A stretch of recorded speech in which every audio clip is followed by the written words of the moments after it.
Reliance industry અને Walt Disney એ બંને એકબીજા સાથે મર્જ થઈ રહ્યા છે.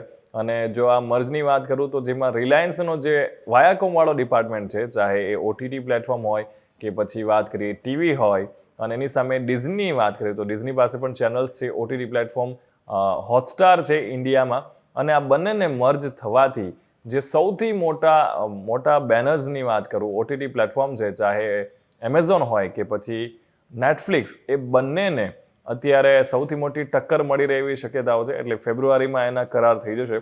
અને આ કરારની વાત કરું તો $1.5 બિલિયન આમાં ઇન્વેસ્ટ કરવામાં આવ્યા છે. અને જેમાં રિલાયન્સનો જે હાથ છે, શેર છે, એ 51%, અને એની સામે વાત કરીએ ડિઝની પ્લસ હોટસ્ટાર એટલે કે ડિઝનીનો છે એ 49% છે. એટલે આના કારણે આ જેટલી પણ બીજી મોટી ઓટીટી પ્લેટફોર્મ છે, ક્યાંક ને ક્યાંક એમને પણ ફટકો તો પડવાનો છે.